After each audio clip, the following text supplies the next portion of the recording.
Hey everybody, Nick here, and today I have a review for you of this very interesting little watch right here. This is the TSS T8030N8 $90 tourbillon watch. So yeah, that's a thing. First off though, I want to thank very much my buddy Chris. He just shot me an email, Nick, $90 tourbillon with an Amazon link, and I just look at it, it was like, oh, I'm ordering it, and that because how could I resist? I relish looking at terrible items in the knife world in my channel, and I figured why not check it out on the watch side. And so thank you, of course, also to my Patreon patrons who made this kind of thing possible. Next thing, let's do a little bit of size comparison right quick. Here it is against my token dress watch. This is the Omega Seamaster Aquaterra, one of the older generation watches, but still relatively similar. Here it is against the Tudor Pelagos, which I should have taken off my wrist before starting this whole process. That would have been a lot easier. So you can see this is actually not a small watch here, particularly. Certainly the Pelagos isn't, although thickness-wise the Pelagos wins. And then here it is against a Breitling Aerospace, which is not a particularly dressy watch, but is a particularly fancy one. And so there you go, although maybe not by some standards. That's good. Next thing, let's do a couple of measurements here, so we can get a sense of the overall size of this little guy. We get an overall outer diameter of 40 millimeters, which is not bad at all, I have to say. We have a lug-to-lug distance of about 49, which indicates that, the lugs are pretty long here. The actual dial on it is quite large relative to the rest of it. We're coming in here around, looks to be 33, 34 millimeters. Did I say inches earlier? I mean millimeters. And then finally, we'll take a look at the strap on this guy. We have a 20 millimeter strap on this, which is nice because you can put an aftermarket strap, etc. So there you go. Then finally, a quick note. What is this thing? Well, if you look on Amazon.com, where I purchased this, not that you should be buying watches on Amazon generally, but nevertheless, TSS, the name of this item is the TSS Men's Automatic Tourbillon Moonphase Watch, T8030N8, mechanical stainless steel round watch, synthetic sapphire, pure and clear window, precise movement, analog display, water resistant, up to 50 meters. That's a very catchy product name right there. But there you go. So anyways, let's go ahead and talk about the good, the great, the bad, and the ugly of this very interesting little watch right here. So first off, on the good side, this is actually, the movement on this guy is not, incredible, but it is actually, it's got some basic features. So for instance, it does hand wind. If I turn the crown here, it is winding the mainspring, which is a nice thing. Absolutely, you can see as I'm turning this, winding in the back there. Beautiful. So that's a nice approach and makes it easy even if you take this off your wrist to, keep it running. It also does have a quick adjust day and date. So for instance, if I just use, it's got these little two pushers on the side here. And so I want you to watch very much the, this is probably the day window. Here, I'll use this little spring bar tool. Yep, there you go. And see, it's changing the day of the week there. It's gone from 7, now it's 1, etc., 2, etc. And so that's kind of nice. And then down on the bottom here, we can change the date. Right now it is the 1st, so now it is... And that's kind of a, honestly, for something like this, given you're going to be... But it's easy enough to adjust, and you don't have to be turning it around over and over again. So that's good, and I like that they gave you the option. Next thing, this guy actually has a band that isn't terrible. Now, mind you, is this leather? I highly doubt it. I mean, it is marked genuine leather, but yeah, Whole Foods is marked value in places, so that's not going to be a thing. But the thing is, it's not terrible. In the grand scheme of leather bands that I've seen on Chinese watches, this one's pretty solid, and so that's good. And the buckle on it, by the way, is quite nice as well. I'll polish it up a little bit here, just microfiber cloth. It's not bad. And so, buckle-wise, absolutely okay. That's good to go. Next thing, this has an open heart style movement, or a skeletonized movement, however you'd like to think about it, although it's more open hearty than anything. But the nice part about it, and I'm going to see if I can show this off on the camera here by putting a little bit of backlight, is that it goes all the way through. And if, maybe, we're going to be able to zoom in a little bit and see, I hope, I'm going to lift this up a little bit, which you can see, yeah, right there. Down at the very edge there, you can actually see the pallet fork going back and forth, and you can see the balance wheel in there rotating. That's kind of cool. It gives you a sense of what the watch movement is actually doing. Yeah, there we go. You can still see. And so that right there is the escapement of the watch. That's what's keeping the actual time in this piece. And you know what? Look, yeah, there are lots of watches with an open case back, but it is kind of cool even as a mechanical watch person knows that that's, how that works, and that's what's going on inside my Pelagos right here. But the thing is, it's kind of cool to see it. So that's good. Next thing here, let's go ahead and talk about the finishing. There is actually some finishing on the back of this movement here. As you can see, they've done some basic machine Geneva stripey sort of thing, and little tiny hints of guilloche. It's not, incredible, but it is certainly, it's an effort, more than a token effort. Well, maybe it's a token effort. But you know what? I've seen much more expensive watches with much less effort put in, so that's kind of cool. Next thing, this is actually the price tag on this is. Now look, okay. We'll talk a little bit later about this guy in terms of price and, in light of accuracy and whatnot. But the thing is, this is a $90 watch. And in terms of mechanical watches, this is not bad for $90. What I mean by that is finishing-wise, this is actually, I think, a little bit above its pay grade. Because you get things like polishing, etc. You get a reasonable movement that actually has basic features. Accuracy is not among those features. Again, we'll talk about this later. This is the good part here. But still, I don't really feel like the price is entirely out of line for what you're getting, especially in light of the amount of fancy that you're getting here. You're paying for entirely style over substance. But you're getting a fair amount of style, I guess. So, to me, at least, that's what's good here, is you're getting a fair amount of fancy for the price. You get some finishing on the movement in the back there. You see an open heart, which actually shows you parts of the movement in more detail. The band on this guy honestly isn't bad, and it is a quick adjust day and date, and it is hand wound. Or automatic, by the way. You can also just wear it automatically. On the great side, honestly, what's great to me about this watch is the fact that it is weirdly attractive. I put this on. I put this watch on my wrist, and I went out to my wife. And mind you, the wife has seen a lot of higher-end watches just by virtue of being wifed to me. Because I'll go to watch shops and look around, and so she's seen high-end stuff, unquestionably high-end stuff.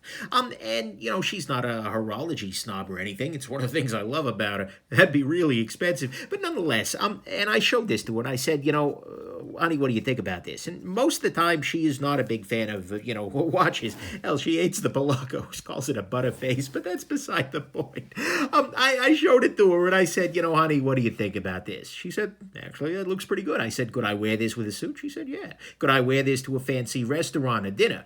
Well, yeah, sure. Could I have worn this watch at our wedding? She said, yeah, actually, it would have been fine. And so right there, what that means is that at arm's length, to a person who is not super, in the horological know, this is a classy-looking watch. It's a nice-looking watch, and you know what? I agree with that. Even as somebody who I'd like to think is in the horological know, if we look very closely at this guy, there are a lot of nice elements to it here. You get some applied indices going on, which is really nice. You get some very, very nice polishing on maybe not very nice polishing, but you get some polishing on the hands. You get the blued second hand. You get the subdials. You get something that looks like a moon phase indicator. And then plus you've got your little tourbillon thing going on in there as well. This is something, and plus the polishing on the case and whatnot is not bad overall. This is something that very much does look classy or dressy or fancy, especially at arm's length. It is good enough to pass if you're just looking at this on somebody else's wrist. And that, to me is actually great. I mean, they have done a good job of making something that is superficially a very fancy looking watch and that looks surprisingly good for the amount of money that you're paying there. Let's talk about the bad, because there's a lot of that. And, well, part of the bad is that it stops looking so good if you look at it closely.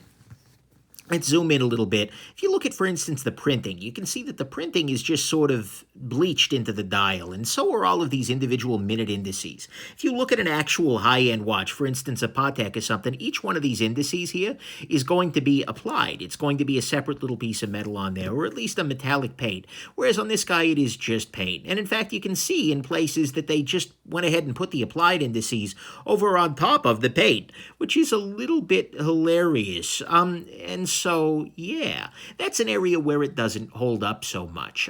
Similarly, if you take a look at the subdial hands here, these little guys right here, right here, right here, you can see that they're just little stamped and chromed pieces of plastic here. There's no actual contouring, there's no actual bending to them or anything like that. So, that's not so great. We will talk about the tourbillon-shaped elephant in the room and the moon phase, moon phase, a little bit later. But still, and then, even things like the overall finishing, look, for instance, on the tourbillon, that's not actually polished. That's just rough cut brass, bronze or something, probably brass in there. Not super impressive. And, honestly, yeah. But the problem is, maybe the problem, or just the thing, maybe the benefit is that this kind of thing, these issues are not super apparent to somebody who's not familiar with higher-end watch work. If somebody has never really handled a watch that's fancier than what they sell in a fossil store, then they're going to look at this and be like, wow, it's a really fancy watch, because they're not, familiar with I mean, the levels of polishing here, yeah, they're very different than, for instance, on this Omega here, which just has a much nicer polishing. You can see it plays with the light a lot more. It plays differently. You've got it, applied indice along with the paint. You've got, there are definitely differences. And this, by the way, is not a high-end polishing piece. It's just kind of what counts as my dress watch. But, if you're not familiar with that, it's going to be okay. And so it's bad that it's certainly not really up to snuff, but it's not all that awful unless you're looking closely. On the more bad side, the water resist in the Amazon ad calls this a 50-meter watch in water resistance. On the back here, it says 10 atmospheres. Now, the thing is, that's fine. I'm glad that this is up to 10 atmospheres, but the fact that they can't agree as to the water resistance of this watch between the ad and the back of the case makes me think that both of them are probably lies. Look, it's a dress watch. You're probably not doing much diving with it, although that would be entertaining with this one. But that's a little bit scary to me. If they don't know what the water resist is, chances are they don't know what the water resist is. Next thing, the date on this guy. I'm thinking more functionally here. The date is a little bit hard to read. Right now, it is set to the 1st, and then, for intermediate days, it'll be at the dot, and then the 3rd and the 5th. But the problem is, that's really small. Like, even I'm not a particularly old person. I'm in, like, the early 30s here, but even my eyes are starting to go to the point where it's like, okay, what the hell date is it with this? That's not great. That's actually going to be a functional issue with this watch here. Next thing, this guy has lume on it. These hands are coated in luminous paint. Let me pull out a flashlight here and charge this guy up for you so you can see that luminous paint in action here. What we can actually see is that the only thing on this face that's lumed are the actual hands. And what you can see already is there's a lot of speckling in there, which tends to be indicative of very poor lume applied very poorly. And practically speaking, this lume is going to fade off within the next few minutes, and then the watch is not going to glow anymore. Now, I love lume. I think lume is an incredible thing, and really good lume. For instance, as you see, here, I'll contrast with the Tudor Pelagos, which is a lume beast. Here you can see the lume is, very strong, very bright, etc. But the problem is, I love lume. It's great even on dress watches, because then you can see the time at night still. But the fact that there is nothing else lumed on this guy but the hands, and the fact that the hands are basically big triangles of white paint, make this look a little bit less classy than it could have been otherwise. And given that it's bad lume, it's not actually doing anything for us, I would have preferred had they just kind of treated the hands as polished metal here. I mean, here they've got little lume stripes inlaid, but it's a good lume, so it's okay. But that would have been a much better sort of approach than I think having the lume overlaid kind of onto the hands there. I'm not a big fan of the lume there, and that's kind of weird. I tend to like it. And finally, on the bad side, this watch is probably going to fall apart at some point. The problem with buying these kinds of cheapy sorts of things, especially from overseas makers with no warranty or anything like that, is that once it stops, well, you might be able to take to a watchmaker, maybe not, but you can't really trust that this is in it for the long run. Part of what you're paying for when you buy a high-end mechanical watch from a high-end mechanical watch company is them having tested it, worked with it, having real watchmakers, etc. And that's not something you can trust here. And so, the joke with dress watch, well, with any watch, is that, you can give it to your grandchildren like, they probably are going to want it. They're going to be, their entire wrists are going to be computers by the time you got grandchildren. Let's be real here. But the thing is, this is probably not going to have that kind of staying power, and that's not a great thing. So, On the bad side, that's what I got. Is that this is probably going to fall apart at some point. Let's be real here. The loom is just not very good as loom and ends up making the hands look cheaper than they otherwise would have. The date is kind of hard to read. The water resist is, they're not quite sure about that. And if you look closely enough, a lot of that look of fanciness sort of disappears. On the ugly front, oh God, is there ugly here. So the name of this watch is the TSS Men's Automatic Tourbillon Moon Phase watch. The problem is this is not a tourbillon and this is not a moon phase. Practically speaking, let's talk about the tourbillon. What is a tourbillon? A tourbillon is it's a watch complication that was originally developed and made sense in pocket watches. The idea is that you've got this little escape wheel going on here. You've got a little escapement in there, and that is constantly rotating back and forth, back and forth. But the problem is those kinds of things, because it's a physical system, if gravity is pushing down in a certain direction, that's going to affect how it runs. And so any good watch, any watch period, is going to run differently if it's this side up versus this side up, or this side up versus this side up. Even my Tudor, which is a well-known, it's a great mechanical watch, but there are variations of a couple of seconds, depending if it's running this way or this way, over a long amount of time. That's just the nature of the beast. What a tourbillon was designed to do for a pocket watch, because a pocket watch is always going to be in one orientation. The chain is going to be up and it's going to be hanging in your pocket. So a tourbillon is constantly rotating the balance wheel so that over time, those differences in positional accuracy cancel out. Over the course of 12 hours, if it's constantly rotating, it's going to have run in pretty much all the positions, so it's probably going to be more accurate than otherwise. The thing is, this doesn't make sense on a wristwatch, and I'm sorry, it doesn't make sense on any wristwatch. It's not just this watch. It doesn't make sense on a freaking JLC.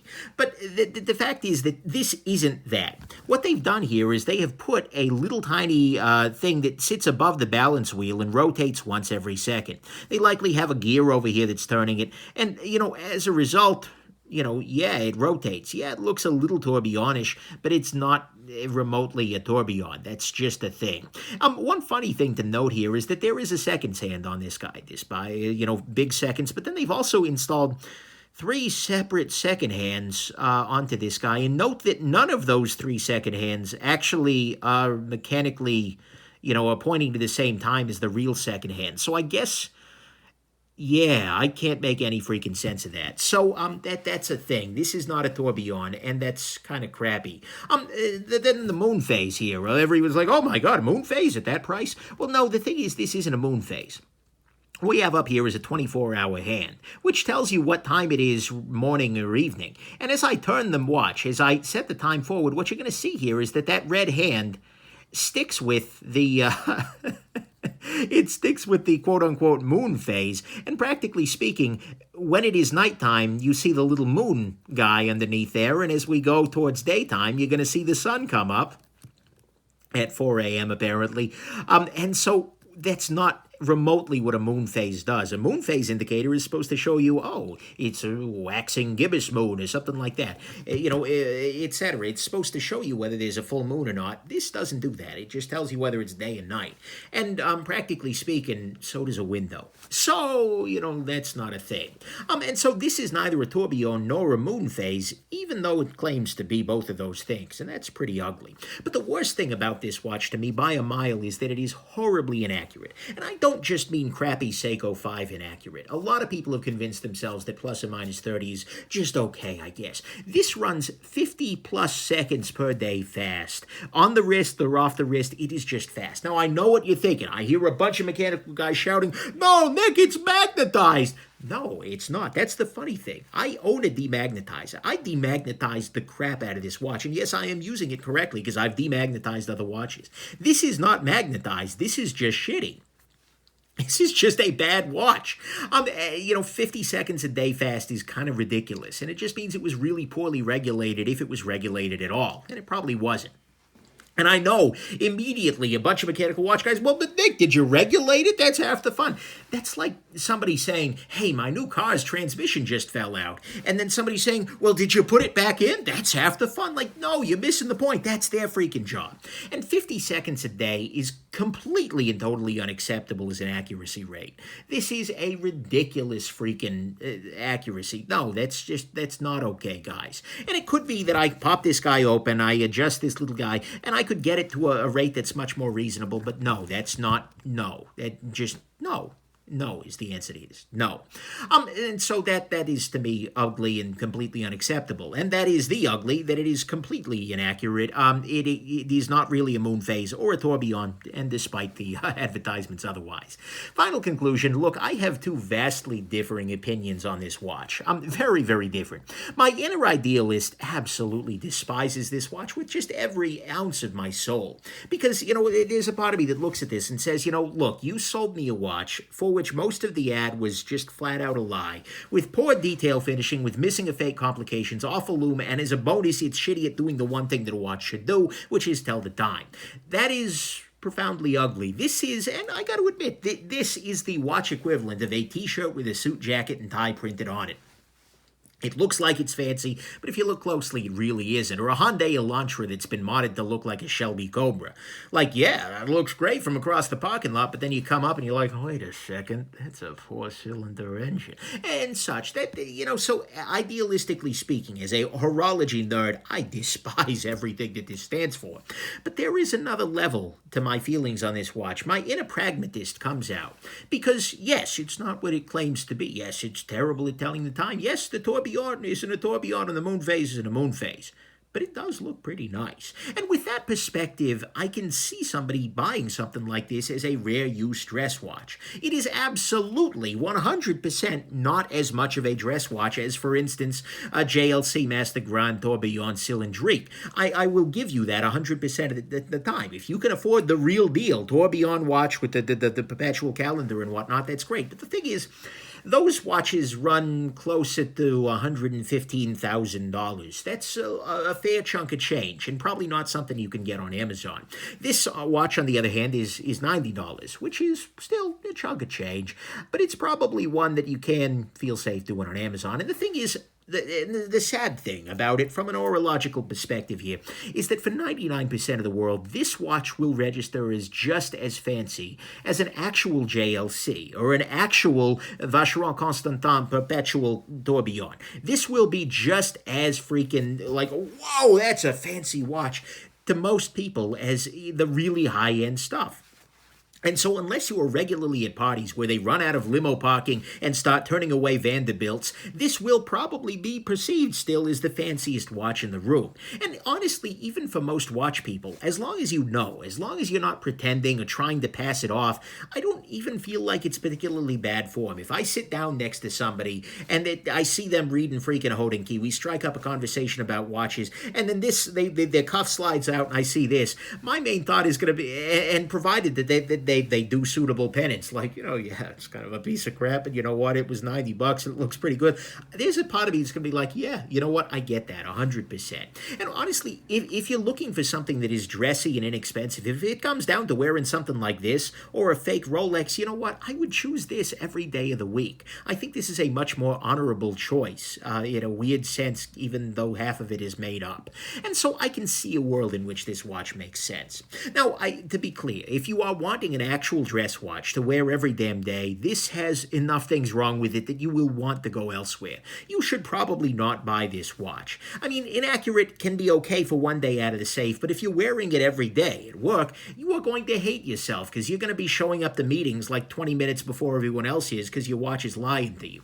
And honestly, I don't trust this to be a watch that'll last you in the long game. If you keep this running every day of the week for, 2 years, I don't know that it's going to make it 2 years. And there are other choices. Things like the Orient Bambino, which is a watch that looks great, too, and has nice finishing and whatnot, but it has a lot more substance. It's got a little more accuracy. It doesn't take much. And it really does hold up to scrutiny, both in the physical and horological sense, in a slightly better way. And that's like $125, so I think you could jump up there pretty straightforwardly. But the thing is, if you almost never wear a dress watch, if you're not really that fancy, you're fine with a little bit of style over substance here, and you're willing to roll the dice on accuracy and, frankly, longevity, I can see kind of why you might go here. I can see that this watch might be appealing, and frankly, that this might fit a good niche for you. If this is your only dress watch and you wear a dress watch once every 2 years, but you still want something that looks good, you know what, I can see it. So I don't know how I feel about this watch. It's either incredibly tacky and pathetic, or scary but compelling as a path to good dress watch value. I don't know which of those things is correct, but ultimately it's your wrist and it's your call. I know this isn't going to stick around for me. I have things I like a little bit more, and I'm probably too much of a snob, let's be real here. And the thing is, I definitely cannot recommend this. Do not take this as a recommendation, but even if I can't recommend it, I can kind of understand it, and you know what? There is a part of me that sees a lot of good here. So, oh God, did I just say that out loud? I disavow this video. It is disavowed. Disevaluation is happening right now. But anyways, there you go. I hope you enjoyed this completely disavowed video and that you have yourselves just an absolutely wonderful rest of your day. Bye now.